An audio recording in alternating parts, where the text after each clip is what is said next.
प्रतिशोध। आराम से क्यों नहीं रहते, क्यों नहीं चैन से रोटी खाते? खाओ, आराम से रहो, और नहीं तो फिर मेरी गोली है ही।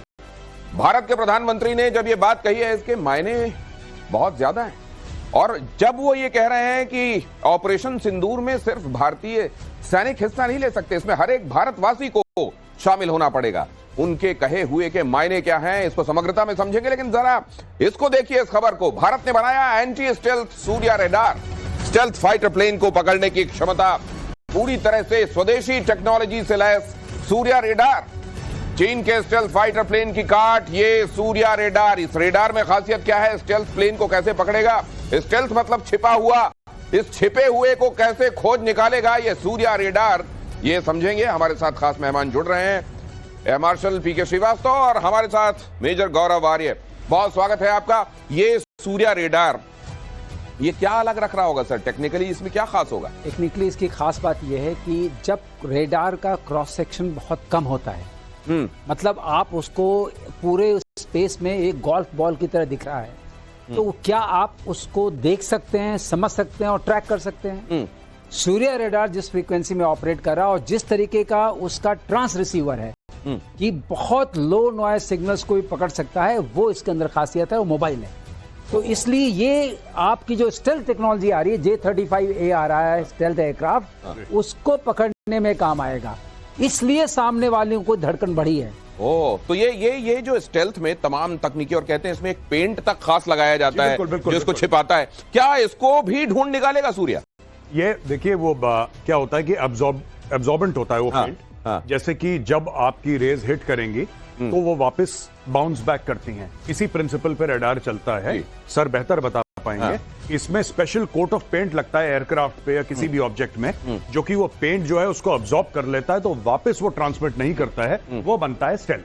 ओके, आपको एक छोटा सा कंपैरिजन दिनेश, थोड़ा हमारे दर्शकों को और अच्छे से समझ में आए ये स्टेल्थ टेक्नोलॉजी छिपा हुआ कैसे और फिर इसको ढूंढा कैसे जाता है। देता हूं 0.001 स्क्वायर मीटर जब होता है रेडार क्रॉस सेक्शन, जैसे रेडार से लौट के आया, मुझे उतना छोटा सा दिखा, तब उस जहाज को। अब ये रेडार क्रॉस सेक्शन भी समझ लीजिए। ये मान लीजिए आपका फाइटर प्लेन है, इस फाइटर प्लेन को क्रॉस सेक्शन मतलब अगर इसको बीच से आप काट दें तो जो एरिया मिलेगा उसको क्यों कहते हैं क्रॉस सेक्शन? क्योंकि उतनी ही सतह मिलती है रेडार के जो सिग्नल्स हैं उनको जाके टकराकर वापस आने के लिए, और उसी से एक बनता है सिग्नेचर, जिससे आप समझते हैं ये कौन सा विमान है जो आ रहा है। आपने सरलीकरण बहुत अच्छा किया। एक ही बात ऐड करना चाहूंगा, लेकिन चूंकि रिफ्लेक्शन होता है वेव्स का, अगर सारी एब्जॉर्ब हुई तो कम जाएंगी, तो और कम दिखेगा। इसलिए रेडार ऑब्जॉर्बेंट जब पेंट लग जाता है तो किरणें वापस नहीं जाती हैं। किरणें आई, उनको वापस जाना चाहिए मुझे देखने के लिए, राइट, वो वापस नहीं गई। तो वापस नहीं गई क्योंकि आपका स्टेल्थ एयरक्राफ्ट है। अच्छा। लेकिन गई थोड़ी सी, जो थोड़ी सी गई वो बहुत थोड़ी दिखती हैं, उसको स्क्वायर मीटर्स में रिप्रेजेंट किया जाता है। अगर ये कंपैरिजन दूंगा तो शायद समझ में आ जाएगा। जो थर्ड जनरेशन या फोर्थ जनरेशन के एयरक्राफ्ट होते हैं उनका 2-3 स्क्वायर मीटर्स होता है क्रॉस सेक्शन। अच्छा, लेकिन जो इसका होगा 0.001 स्क्वायर मीटर होगा। अब आप समझे कितना कम हो गया। अब इस छोटे से सिग्नल को पकड़ने के लिए जो आपको रेडार चाहिए, वो इतनी सेंसिटिविटी का, इतने एम्प्लीफिकेशन का, इतने नॉइज रिडक्शन वाला चाहिए, वो ये रेडार है। इसलिए अब उसका आउटपुट क्या हुआ, J-35 लाओ, हम उसको भी मारेंगे। तो ये समझ लीजिए कि एक बहुत अच्छी आंख नाक कान वाली चीज भारत को मिल गई, बहुत सेंसिटिव, कि उसको छोटी सी छोटी चीज भी, एक तरीके से समझ लीजिए कि अगर छुपी हुई चिड़िया भी है तो उसको ढूंढ लेने की खूबी इसमें होगी। भारत के सामने गिड़गिड़ाया पाकिस्तान। जरा अगली खबर देखिए। शहबाज शरीफ ने कहा हम बातचीत करने के लिए तैयार हैं, एहसान कर रहे हैं। जल समेत सभी विवाद। पाकिस्तान में यह शब्द पीस इतने बार कहा और सुना गया है जो इसके पहले 75 साल के इतिहास में दोहराया नहीं गया, सुना नहीं गया। Peace, peace and peace. Again they want peace, hence they want to talk. ये कौन सा पीस है? अब भाई वो मेरे को लगता है बिरयानी वाले पीस की बात तो नहीं कर रहा हूं। अब देखिए दिनेश भाई, ऐसा है कि पाकिस्तान को, देखिए कोई भी इंसान हो उसको बेइज्जती उतनी होती जितनी महसूस हो। ठंड और बेइज्जती उतनी लगती है जितनी महसूस हो। अब इनको बेइज्जती महसूस नहीं होती। आप देखिए, फील्ड मार्शल बना दिया आसिम मुनीर को, कोई बात नहीं। आपने हर जगह ये बोल दिया कि हम जीत गए, भारत को हरा दिया, कोई बात नहीं। अब एक जो तुम जीत गए हो, तुम्हारा बंदा फील्ड मार्शल बन गया है, और कितना जीतना चाहते हो तुम जीत गए। तुमने 36 के 36 राफेल गिरा दिए दिल्ली में। हम लोग चल नहीं सकते, सड़कों में इतने बड़े बड़े गड्ढे हैं, पाकिस्तान ने मिसाइल मारी, सब कुछ बर्बाद हो गया, आग ही आग लग रही है। अब तो विश्वास करो तुम जीत गए हो भाई, अब क्यों अमन की बात कर रहे हो? Nobody nose. अब ऐसा है दिनेश, ऐसा है, पीस इसलिए बात कर रहे हैं, वो PIECE की बात तो नहीं कर रहे हैं कि मेरे पास अब पंजाब वाला पीस बचेगा, बलूचिस्तान गया, खैबर पख्तूनख्वा गया, सिंध गया, तो सब उस तरह की बात तो नहीं हो रही है, कुछ पीस वो वाली तो बात नहीं हो रही है। और सवाल ये भी है कि जहां ये कहा जा रहा था कि पानी रोका आप खून बहेगा और इस तरह की बातें की जा रही थी,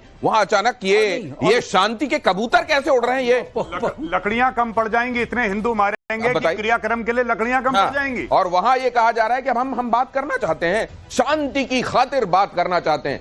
कहीं यहां कोई शांति न रही हो। राजस्थान बॉर्डर से जुड़ी है बड़ी खबर देखिए। BSF ने कहा भारत ने पाकिस्तान की बड़ी साजिश नाकाम की थी। पाकिस्तान के रहीम यार खान पर भारत ने प्रचंड प्रहार किया था। भारतीय वायुसेना ने काटी थी पाकिस्तान की सप्लाई चेन। अब देखिए, ICU में पड़ा है। भारत की सेना के अचूक प्रहार ने इस एयर बेस को तहस नहस कर दिया है।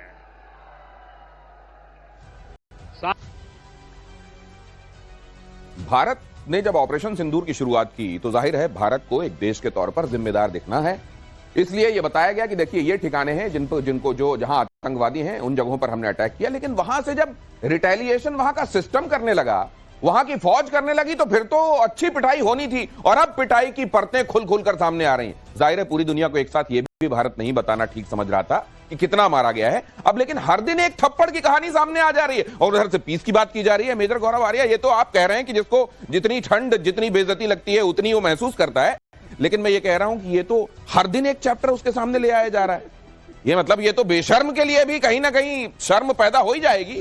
दिनेश, जैसे प्याज होता है, धीरे धीरे प्याज की परत खुलती है, तब आपको एंड में पता लगता है कि प्याज कुछ होता नहीं है, परत ही प्याज है। हाँ, परत ही प्याज है, परत ही प्याज, परत ही प्याज है। और ये दहशतगर्दी को पालने वाला ही पाकिस्तान है। जी बिल्कुल। और वहां जितनी परतें आप खोलें, हर परत में सिस्टम को खोल लें, दहशतगर्द।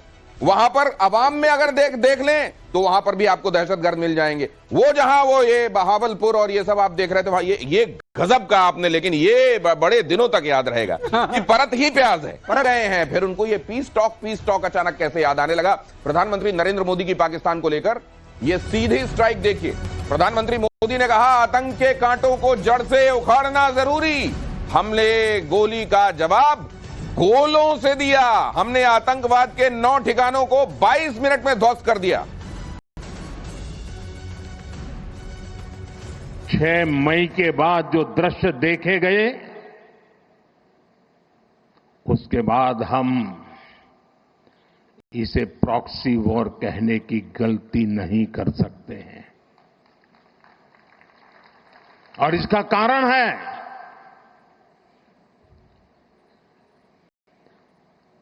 जब आतंकवाद के 9 ठिकाने तय करके 22 मिनट में, साथियों 22 मिनट में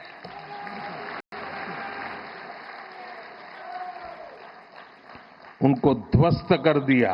आप मुझे बताइए, क्या ये अब सहना चाहिए? क्या गोली का जवाब गोले से देना चाहिए? ईंट का जवाब पत्थर से देना चाहिए? ये कांटे को जल मुड़ से उखाड़ देना चाहिए?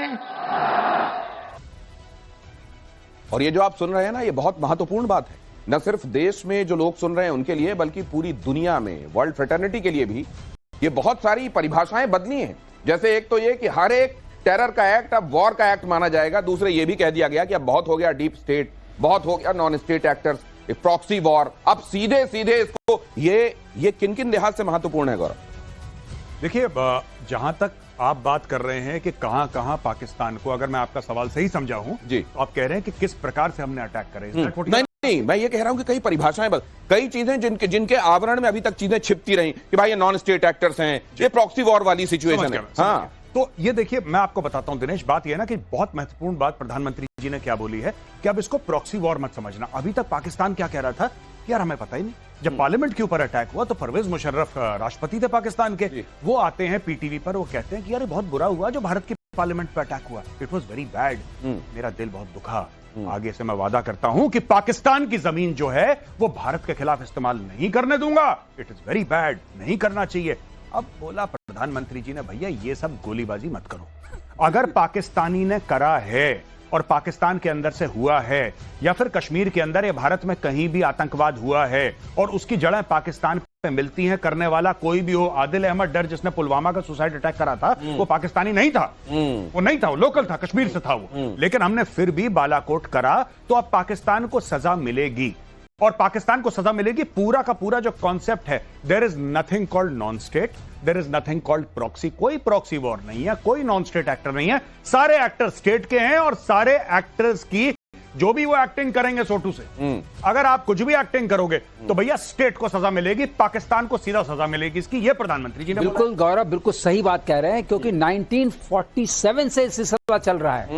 पहला वो आ गए थे, क्या नाम था उनका जो घुसे थे पहले, कबाइली आ गए थे, वो भी तो आतंकी थे। पहला आप मुहाजिर कहने वाले थे, वो तो जो हिंदुस्तान से गए उनको वहां वो भी बेचारे कलमा पढ़ते हैं, लेकिन उनको ये ट्रीटमेंट मिलता है। खैर, दिनेश, तीनों मुहाजिर तो बन गए, परवेज भी तो मुहाजिर था, जियाउल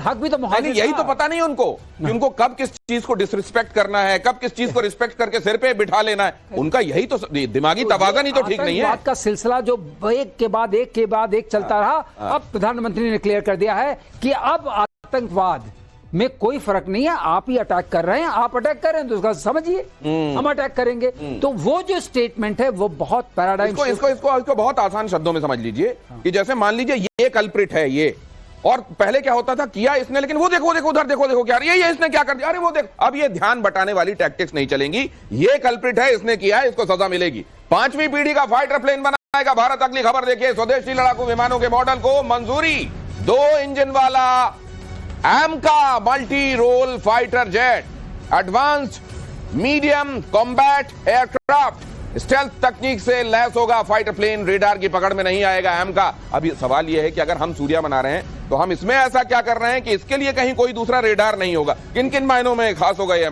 ऐसा है कि ये जो लड़ाई होती है, इसमें एक आप काउंटर क्रिएट करते हैं, उसका काउंटर होता है, फिर काउंटर होता है, ये तो इसी तरह चलता है। अब इस टेक्नोलॉजी के क्षेत्र में आपको आगे रहना पड़ता है। अच्छा, ये बात है। अगर हमारे पास सूर्या है तो हम उनको पकड़ेंगे। सर, इसको थोड़ा समझाएंगे, ये जो हमने बनाया है इसमें खासियत क्या है? जरा इसमें बिग वॉल पे डालिए जरा इसको, और आप सर आइए सामने, और अगर आप इसको समझा पाए हमको, ये किन मायनों में खास क्या क्या ऐसा है जो आपको यहाँ दिखाई दे रहा है और आप एक्सप्लेन कर सकते हैं? पहली बात, स्टेल्थ कैसे क्रिएट करते हैं। स्टेल्थ का मतलब आपने बहुत अच्छा समझाया कि इसके ऊपर जब रडार की किरणें पड़ेंगी तो एब्जॉर्ब हो जाएगी, ज्यादातर इससे जाएंगी, राइट। लेकिन उसके 2 तरीके हैं। पहला स्टेल्थ ज्योमेट्रिक स्टेल्थ होता है, तो पहला इसकी डिजाइन जो आप देख रहे हैं, इसमें ऐसा आपने डिजाइन नहीं देखा होगा जिस तरीके से कोने ऐसे निकले हुए हैं। इसका मतलब जब रडार की किरणें इसकी पड़ेंगी तो लौट के वहां नहीं जाएंगी, वो इधर-उधर बिखर जाएंगी, इधर-उधर। ओह अच्छा, इसलिए dispersal of radiation is first technique. अच्छा, ये इसकी सतह को ऐसा बनाया जाता है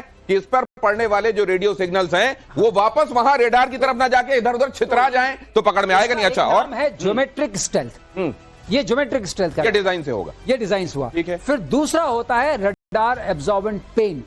वो पेंट इसमें लग जाता है तो रडार की जो किरणें आती हैं वो अब्जॉर्ब हो जाती हैं। तो बहुत थोड़ी सी जो वापस जाएंगी, बहुत थोड़ी जाती हैं। नहीं तो इतना बड़ा जहाज होगा तो उसका आना चाहिए कम से कम 1 से 3 स्क्वायर मीटर। अच्छा, रडार क्रॉस सेक्शन जो दिखेगा, लेकिन ये हो जाएगा 0.001, बहुत छोटा हो जाएगा, बहुत छोटा, 1/1000 हो जाएगा। ठीक है, तो ये करता है स्टेल्थ एयरक्राफ्ट। तो जो रेडार पकड़ता है, मान लीजिए स्टेल्थ के जरिए, मतलब उधर से सिग्नल्स आए, रेडार ने पकड़ा, ये समझ लिया अच्छा इस जगह आ रहा है, उससे उसकी रफ्तार वगैरह किधर जा रहा है, डायरेक्शन, वो सब अंदाजा लगा लिया। 2 चीजें होती हैं, आप उसकी रफ्तार पता करते हैं, उसकी दिशा पता करते हैं, उसकी पोजीशन पता करते हैं। अच्छा, लेकिन ट्रैकिंग भी उसी के जरिए करते हैं, क्योंकि उसी पर आप ट्रैक करते हैं। अच्छा, आपकी मिसाइल कहां जाएगी? आपकी मिसाइल वहां जाएगी जहां पर ये सिग्नेचर दिखाई दे रहा है। ओके, तो आपने ट्रैक किया, उसको टारगेट की, उसको क्रॉस सेक्शन में लिया और हिट कर दिया।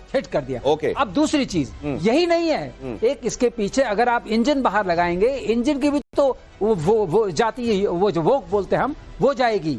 उसमें गर्म हवा होगी, उसको IR सिग्नेचर बोलते हैं, थर्मल सिग्नेचर बोलते हैं।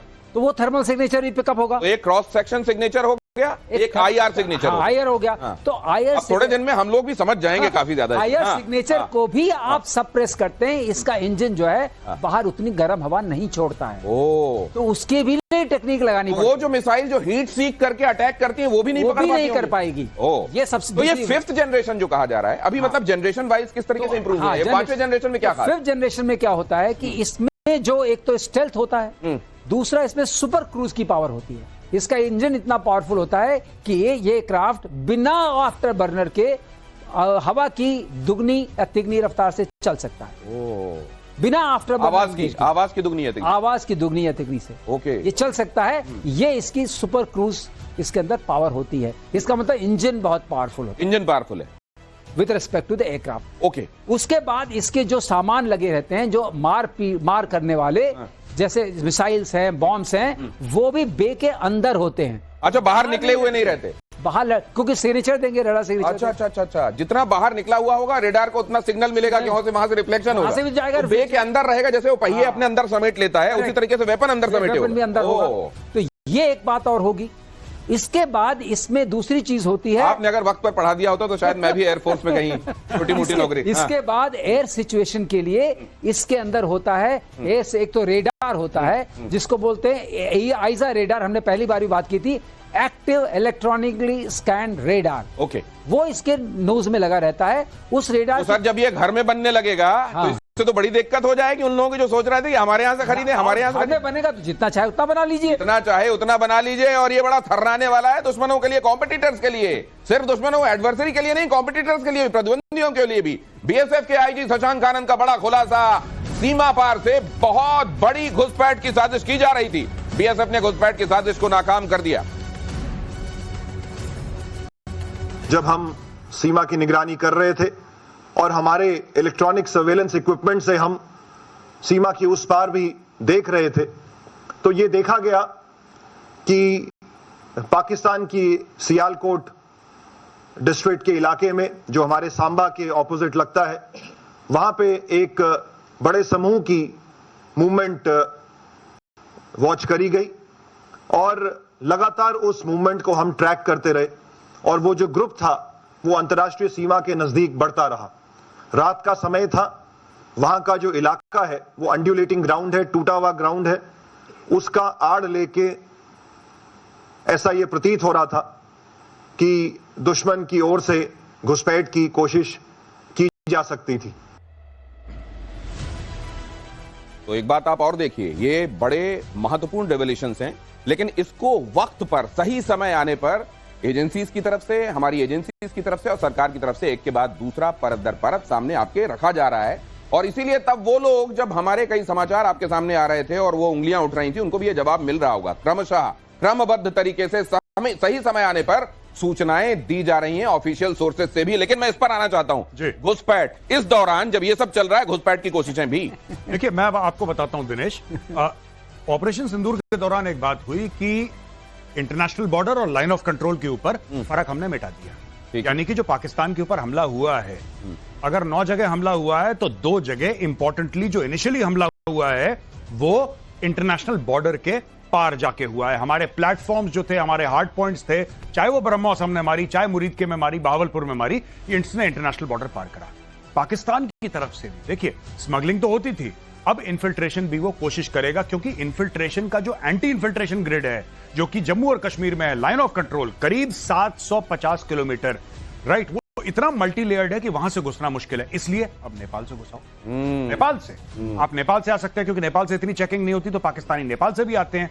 फिर कुछ लोग कोशिश करेंगे कि साहब ठीक है, जम्मू में आपने टनल बना दिया, आप टनल से आ गए, फिर कोशिश करेंगे कि साहब राजस्थान से कहीं से, पंजाब से कहीं, जहां जहां से इनको मौका लगेगा, ये भारत के अंदर अपने आतंकवादी और अपने लोग, अपने स्लीपर सेल घुसाने की कोशिश करेंगे, जो भारत के समाज में जाके सेट हो जाएं। आपको कुछ नहीं पता, एक बंदा आया, उसने चुपचाप से अपनी आधार कार्ड कहीं से जुगाड़ कर अपनी दुकान लगा दी। उसने दुकान लगा दी। दुकान कहां लगाई है? बिल्कुल कैंटोनमेंट के सामने, और उसका कुछ काम नहीं है, छोटा सा कैमरा है, पूरे दिन रिकॉर्डिंग कर रहा है। यह भी एक बहुत बड़ी जासूसी का कारनामा है जो पाकिस्तान, अभी हम लोग ज्योति मल्होत्रा की बात कर रहे हैं, वो क्या कर सकती है? ज्योति मल्होत्रा के पास थोड़ा ना कोई टॉप सीक्रेट डॉक्यूमेंट है, लेकिन वो माहौल बनाना, पाकिस्तान की एक अच्छी छवि पेश करना। तो ये जो इन्फिल्ट्रेशन पूरा का पूरा हो रहा है, जिसके बारे में आप बात कर रहे हैं, ये इन्फिल्ट्रेशन भी उसी में एक पजल का एक पीस है कि किस तरीके से वो लोग अंदर आएंगे और किस तरीके से भारत के अंदर ये काम करने की कोशिश करेंगे। तो बहुत सारे टुकड़े आप देख रहे हैं जी। पजल का। अगर ये पीस आपने गौर से अगर ये सुना हो, आपके आसपास में समाज में आकर कहीं इस तरह का व्यक्ति खुद को स्थापित करने और फिर वहां से पाकिस्तान के लिए या दुश्मनों के लिए काम करने की कोशिश करेगा।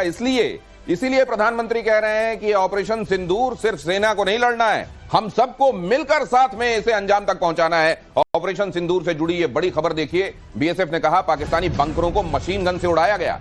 बीएसएफ के एक अधिकारी ने बताया कि हमले में इस्तेमाल की गई ये मीडियम मशीन गन 1 मिनट में 600 से 1000 राउंड फायर, 600 से 1000 राउंड 1 मिनट में फायर कर सकती है। और इसकी मार जो होती है वो करीब करीब 1.5 से 1.25 किलोमीटर तक होती है। ये देखिए। और फिर इसके बाद ऑटोमेटिक ग्रेनेड लॉन्चर्स भी इस्तेमाल किए गए उधर के बंकर्स और चौकियों को। ये देखिए जरा, ये है। अब इसके बारे में जरा मेजर आर्य बताइए। ये एमएमजी है, ये एमएमजी है, ये इसकी बैरल है, हटा सकते हैं ऊपर से, बैरल इसकी चेंज हो जाती है और बहुत कामयाब, बहुत कारगर हथियार है ये जब ये सपोर्ट में चलता है। इट्स बंकर उड़ा देती है ये भी नहीं, बंकर नहीं उड़ाती, लेकिन उसको जो मैन कर रहा होगा उसको वो हिट कर सकता है। नहीं, ऐसा नहीं कि ये बंकर उड़ा देती है, लेकिन हाँ एजीएल जो ऑटोमेटिक ग्रेनेड लॉन्चर की बीएसएफ वाले बात कर रहे हैं, अच्छा। ठीक है। अगर आप उसको फायर करेंगे तो उसमें छोटे छोटे ग्रेनेड टाइप के निकलते हैं, अच्छा, उसमें, और पूरा बेल्टेड होता है वो भी, तो वो बहुत घातक होता है अगर आप बंकर पे मारिए। और ये जो है ना, ये जो फायर ले करती है, सप्रेसिव फायर ले करती है, इसके सामने अगर कोई आ गया, दिस इज आल्सो 7.62, ये भी 7.62 है, लेकिन इसके सामने अगर कोई आ गया, बहुत ही जबरदस्त, ये तो बहुत बार चलाया हमने। अच्छा। और कहते हैं सर ये अकेले नहीं चलती, 2-3 लोग होते हैं इसको। हाँ, इसका गन के लिए अलग होगा एम्युनिशन बॉक्स, आपका इसका ट्राइपॉड लगता है नीचे। अच्छा। ये 3 पैरों वाला जो दिखा रहे हैं, ये ट्राइपॉड है, ये ट्राइपॉड के लिए अलग होता है, अकेला नहीं चला सकता, इट्स वेरी हैवी। लेकिन इसका जो फायर पावर है बहुत ज्यादा है, बहुत ज्यादा फायर पावर। ऑफिसर इसके बारे में जानकारी दे रहे थे, वो ये कह रहे थे कि 600 से 1000 गोलियां 1 मिनट में ये पानी की धार तक को रोक सकती है। इस तरीके का इससे गोलियां निकलती हैं, ये बता रहे थे। अब ये पानी की धार का तो मुझे नहीं पता है, लेकिन उधर खून की धार जरूर बह जाए। हाँ, ये पक्की बात है। और इसके अंदर इसीलिए क्योंकि इसका रेट ऑफ फायर इतना ज्यादा है, बैरल गर्म हो जाती है, इसलिए इसकी दूसरी बैरल, ये स्पेयर बैरल लेके चलते हैं कि जैसे ये गर्म हुई, हटाया, दूसरी बैरल लगाई, कैरी ऑन। और 5 सेकंड लगते हैं बैरल चेंज करने में, 5 सेकंड के अंदर चेंज और कैरी ऑन। तो इनका खास तौर से जो चौकियां, फॉरवर्ड पोस्ट, इन जगहों को आइडेंटिफाई करने और ध्वस्त करने में, और कहते हैं कि न जाने कितनी सैकड़ों ऐसी चौकियां थी जो तबाह कर दी गई। बिल्कुल ऐसा सुनने में ये आ रहा है कि ये देखिए ना, जब आप किसी भी चौकी के ऊपर, वहां पे तो इंडियन आर्मी ने लाइन ऑफ कंट्रोल पे ATGM लगा रखा है, इंडियन आर्मी ने लाइन ऑफ कंट्रोल पे वहां पे आपने ZU-23 लगा रखा है जो कि एंटी एयरक्राफ्ट गन है, वहां पे डायरेक्ट लाइन पे आपने L-70 लगा रखा है जिससे आप हवाई जहाज को मारने का जो होता है वो डायरेक्ट लाइन में आपने, तो कहां पे चौकी बचेगी पाकिस्तान की? और ये जो मैंने बताया ना आपको, ये पानी की, मैं तो बड़ा हैरान रह गया। ये जो ऑफिसर हैं उन्हीं ने बताया, इन्हीं साहब ने जो जानकारी दे रहे थे कि इस कदर तेज गोलियां निकलती हैं कि अगर पानी की धार निकल रही है तो उसको रोकने का मादा होता है इसमें। और ये अगर है तो फिर आप समझ सकते हैं कि उस समय, और ये जब तुरंत उसके बाद जब ये ऑपरेशन चल रहा था, या उस दौर में जब हम पूरे दिन देखते थे कोई एक्शन और शाम के समय कोई ब्रीफिंग होती थी, तो उस दौरान ये पूरी बारीक डिटेल्स नहीं दी जा रही थी, कहां कहां क्या हुआ ये नहीं बताया जा रहा था। अब धीरे धीरे करके ये सामने आ रहा है और आपको पता चल रहा है कि असल में पाकिस्तान को जितनी मार पड़ी हम समझ रहे थे उससे कहीं ज्यादा, और न जाने कहां कहां पर मार पड़ी। अब ये देखिए जरा, ऑपरेशन सिंदूर में बीएसएफ ने मार गिराए 413 ड्रोन पाकिस्तान के निशाने पर था फलौदी का एयरबेस। भारत के एयर डिफेंस सिस्टम ने पाकिस्तान के सभी ड्रोन को हवा में मार गिराया। इतने सारे ड्रोन, और ये जो मशीन गन के बारे में हम अभी बात कर रहे थे, एमएमजी है ये, हाँ, medium machine gun, medium machine gun. अब इसको आपसे वैसे ही समझते जाएंगे जैसे अभी कॉम्बैट जेट्स के बारे में बता रहे हैं सर, लेकिन ये बताया ये गया कि ये ड्रोन्स को भी इसके जरिए मारा गया है। हाँ, देखिए बात यह है ना कि इसका जो इफेक्टिव रेंज है, अगर उसमें कई ड्रोन, एक तो इसका रेट ऑफ फायर काफी हाई है, तो आपने इसको और ये हमें सिखाते भी हैं एंटी एयरक्राफ्ट रोल में, एक रोल में। अब इससे कोई 4th जनरेशन या 5th जनरेशन फाइटर प्लेन तो नहीं गिरने वाला है इससे, लेकिन हाँ, ड्रोन्स आर स्लो मूविंग। अगर स्लो मूविंग ड्रोन है या कोई भी ऐसा ऑब्जेक्ट है जो सामने से आ रहा है, एरियल थ्रेट है, और ये इसकी जद में आ गया, तो ये इसको निपटा दे। दिनेश, ऐसा है कि जब हम निपटाते हैं, मैंने आपको एक बार पहले भी आपके शो बताया था कि जो जितने का टारगेट है, जितने पैसे का, उसको उतनी, अब ये अगर वो आपने $1000 का ड्रोन भेजा है मेरे पास, जिसका दाम 80,000 90,000 है, तो मैं उसको अपनी एक गोली से मारूंगा ना। नहीं, ये 2 रुपए वाली परिभाषा सर की बढ़िया है, उसमें अच्छे समझ में आएगा कि अगर 100 रुपए का उधर से कोई मान लीजिए एरियल थ्रेट आता है तो इधर से 2 रुपए वाले हथियार से उड़ा देना चाहिए, तब तो पैसे वसूल है। तो ये अपना किया, ऊपर किया और मारा। लेकिन एक अस्त्र की बात नहीं हो रही जो कि शायद चला था। अच्छा। तो लॉइटरिंग म्यूनिशन है नागास्त्रा 1। ओ, वो क्या करता है? ये बार बार जो ये टर्म यूज होता है इसको भी समझ लीजिए, लॉइटरिंग म्यूनिशन। ये एक्सपर्ट से बात करके ही पता चला मुझे कि मंडराने वाला ऐसा कोई ऑब्जेक्ट जो ऐसे मंडराता रहता है और जहां उसको चाहिए होता है वहां जाकर वो विस्फोटक को गिरा देता है। ये आर्मी के पास है। और जो एक बार बात हो रही थी कि हमने नजदीक वालों को मारा है, वो ज्यादा ऊंचाई पे नहीं जाता है। वो 400-500 मीटर की ऊंचाई पे घूमता रहता है। अच्छा। लेकिन बैटरी पावर्ड होता है और बहुत छोटा है, रडार की पकड़ में नहीं आता है। और जहां उसको आपने जीपीएस की पोजीशन दी या आपने उसको रेडार वाली पोजीशन दी, वो वहां आराम से घुस गया। गई वो चीज। तो ये आप कह रहे हैं कि इस तरह की बहुत सारी और बहुत सारा स्ट्रेटेजिकली हमको रिवील भी नहीं करना है, तो बहुत कुछ ऐसा है जो अभी आप चिंता मत कीजिए। ये सब रिवील है दिनेश, चिंता। अरे इतने में हालत खराब है तो जो अभी रिवील नहीं किया गया है। देखिए, रक्षा मंत्री राजनाथ सिंह ले सकते हैं बहुत बड़ा फैसला सुरक्षा के लिए, इनवार मिसाइल का ऑर्डर। अब ये क्या है सर, बताइएगा जरा। ये 2 से 3 हजार करोड़ की आती है इनवार मिसाइल। ये 2 से 3 हजार करोड़ की डील है जी। क्या है सर ये Invar missile anti tank guided missile है। अच्छा। ये भारत डायनेमिक्स लिमिटेड बनाती है। तो आप उससे समझ गए मैंने बनाया है इसको। ठीक है। ये बड़ी जी। बड़ी अच्छी ये रशियन ओरिजिन की मिसाइल है। अच्छा। लेकिन अब पूरी तरह से इंडिजनाइज हो गई है और जितने नंबर में कहिए उतने में बना देंगे। तो सर ये ATGM, ये एंटी टैंक गाइडेड मिसाइल, तो ये जो है ये टैंक को मारने के लिए गाइडेड मिसाइल है। बख्तर उसके जो आर्मर्ड हिसाब किताब होता है। टैंक बख्तरबंद गाड़ी तो उससे आसान नहीं, मतलब टैंक जिसको ये कहा जाता है कि भेदा नहीं जा सकता, उसको भेद देने वाला ये मामला है। ये कम से कम 8 से 10 इंच का स्टील पेनिट्रेट कर जाएगी। तो ये इस खबर के मायने भारत की सुरक्षा दृढ़ता को बढ़ाने के हिसाब से क्या है? देखिए साहब, ऐसा है कि जैसे हमारे पास नाग मिसाइल है, नाग भी यही काम करती है। अच्छा। That is also anti tank guided missile. हमारे पास ATGM के लॉन्चर्स होते हैं इन्फेंट्री बटालियन में। तो बेसिकली क्या होता है कि टैंक जो है, टैंक एक निर्णायक युद्ध लड़ने के लिए आता है। तो जब टैंक सामने से आता है, टैंक के अंदर कई किस्म के आर्मर होते हैं, जिसमें से एक रिएक्टिव आर्मर भी है कि टैंक का जो आर्मर है उसके ऊपर बारूद लगा रहता है। उसका कवच है, वो उसका बारूद है। जैसे कोई आया वो फटा, इसको बर्बाद कर दिया।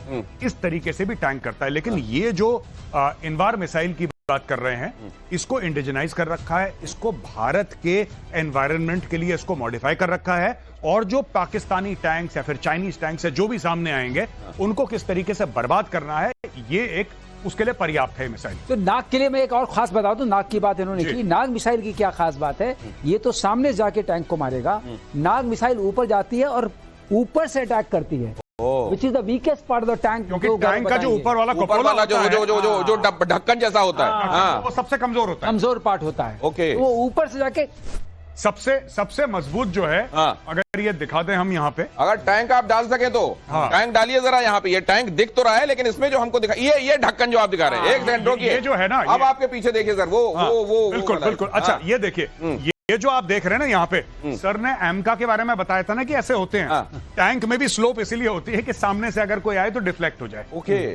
That is one of the concept. ठीक है। That is one of the concept. अगर ऐसा होगा, लगेगा तो वो कर देगा। दूसरी ये भी चीज है इसमें कि ये जो ऊपर वाला एरिया है जहां से वो निकलता है, इसको कुछ कहते हैं सर। मुझे याद आ रहा है रशिया यूक्रेन के समय, यूक्रेन ने इसकी इन्वेंट्री बना के, लॉकेट बना के अपने यहाँ लॉन्च किया था। वो ये बताने के लिए हमने रशियन टैंक मार गिरा। ये देखिए, ऊपर से टरेट होता है। Turret, right. ये जो टरेट होता है, और टरेट के अंदर से जो कपोला खुलता है, जिसके अंदर से वो बंदा निकलता है ना। जैसे कि फॉर एग्जांपल इस टैंक में अगर फॉर एग्जांपल 3 बंदे हैं, 3 मैन क्रू है, तो उसमें गनर होगा, उसमें लोडर होगा, इसमें ये सब होंगे। तो ये ऊपर से जब मारते हैं, जो सर बता रहे हैं ना, जेवलिन भी यही करती है, जो अमेरिका की जेवलिन है, उसने फायर करा, सामने से ऊपर गई, ऊपर से जैसे सांप फन मारता है ना, ऐसे वो ऊपर से आके गिरती है। और वहां पे कोई आपके पास प्रोटेक्शन ज्यादा रहता नहीं है, वो अंदर घुस के। हमारे प्रोड्यूसर हैं अजीत झा, वो कह रहे हैं कि भाई आप इतना टेक्निकल बता रहे हैं, हमारे जैसे बिहारी के ऊपर से निकल रहा है। तो मैं आपको बता दूं, ये देखिए, अगर मान लीजिए चारों तरफ इसके कवच आपने लगा रखा है और ये इसका सेंसिटिव या वल्नरेबल एरिया है, तो वो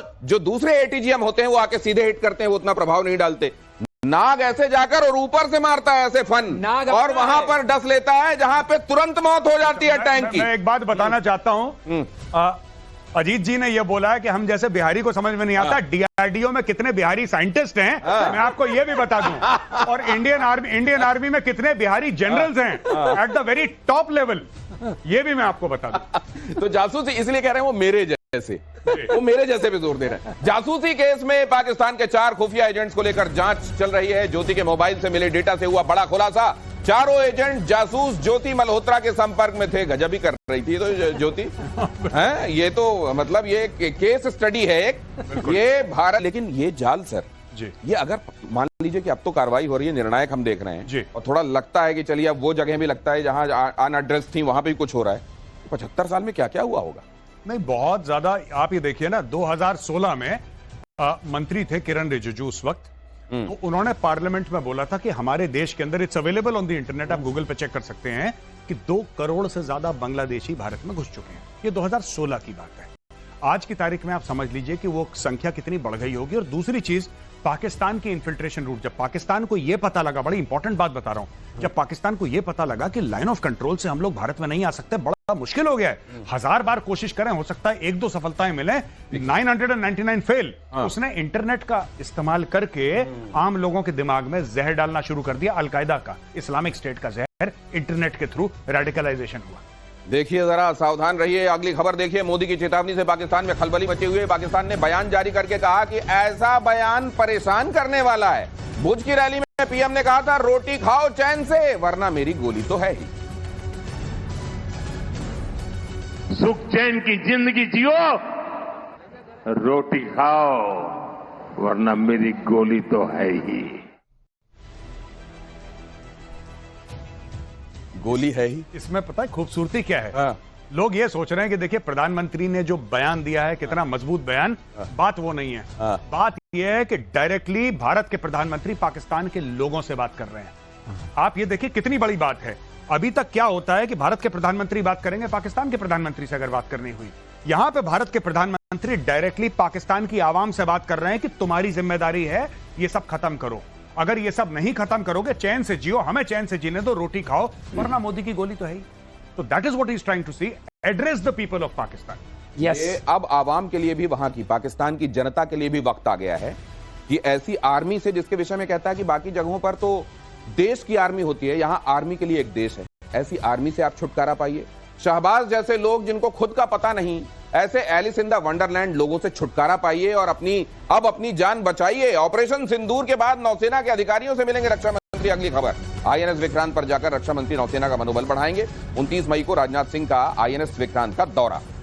आप देख रहे हैं प्रधानमंत्री जहां एक के बाद दूसरी ऐसी जगहों पर जहां जो मिलिट्री इंस्टॉलेशन हैं, वहां पहुंचकर जवानों का मनोबल बढ़ा रहे हैं। तो रक्षा मंत्री भी यही कर रहे हैं। और सिलीगुड़ी कॉरिडोर पर राफेल और S-400 की तैनाती। बांग्लादेश में तनाव को देखते हुए भारत का अलर्ट।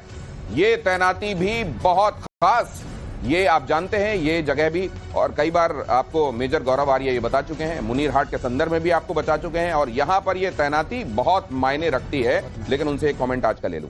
जी देखिए, बात यह है कि जिस तरीके से मोहम्मद यूनुस अपनी कुर्सी बचाने की कोशिश कर रहा है, मोहम्मद यूनुस जिस तरीके से अपने खुद के आर्मी चीफ से लड़ रहा है, अपने खुद के आर्मी चीफ के खिलाफ सड़कों पर प्रोटेस्ट ला रहा है। आर्मी चीफ कह रहा है इस साल चुनाव करो, मोहम्मद यूनुस कह रहा है नहीं, अगले साल जून जुलाई में करवाऊंगा। तो ये बहुत एक खतरनाक सूरत हाल बांग्लादेश के अंदर हो रही है। और अपनी कुर्सी बचाने के लिए मोहम्मद यूनुस चीन के साथ मिलकर, किसी और पावर के साथ मिलकर कुछ भी कर सकता है, क्योंकि वो चाहता है कि सत्ता पर रहे। लेकिन अब ये पैंतरे चलने वाले नहीं है। और आज जिस तरीके से हम एक के बाद दूसरे दिन हम देख रहे हैं, नई कोई बात रिवील होती है जी। उस दिन जब हर हर महादेव हुआ था, बड़े सारे लोगों को, कई सारे ऐसे भी हैं जिनको बड़ी दिक्कत हुई थी। आज हर हर महादेव के साथ ही प्रतिशोध के संघ की समापन करते हैं। हर हर महादेव। गोल्डी मसाले के 100 ग्राम के स्पेशल पैक्स में फ्रेशनेस लॉक ऐसे। गोल्डी मसाले, जहां जाएं रिश्ते बनाए। पैसा लगाना है तो सेंचुरी प्लाइज।